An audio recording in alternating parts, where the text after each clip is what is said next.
Alo. Hə, yaxşı, gəldim. Nə dedin? Məhəbbət, mən gedirəm təcili.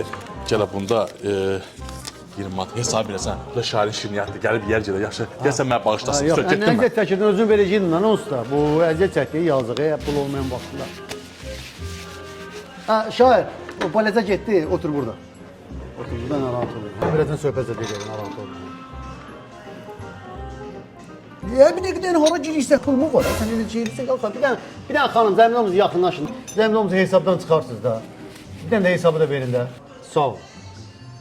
Bax, 20 manat da şöt elədi. Balada 1 manat da pul qoymuş getdi. Mənə nə etibar edir ya? Sən üstünə nə qədər var, yarı gedək.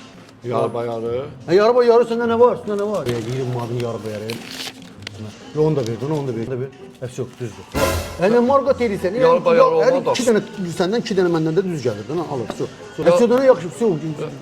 Şey elə, sən udğun mən gəlir. Qardaş, bizim hesabımız 20 manat elədir. Bu şirniyyatda biz qaytarırıq. Zəmin olursa bu 10 manatımı verirlər. Necə? Necə nə qədər bizim hesabımız neçə deyil? 20 manat. Hadi bu neçədir? 10 manat. Hadi almırıq da bu 10 manatımı qaytar da. Hesabı verməzsən. Hesabı verirəm də sən bu manatımı 10 manatımı qaytar. Hesabı da o qardaş var ya oturub orada papaqlı şari. O verəcək, narahat olma. Sən mən onluğu ver. Riyaziyyat bilmirsiniz. Ay çox da. Bu nədadır biz bilmirdik. Çox sağ.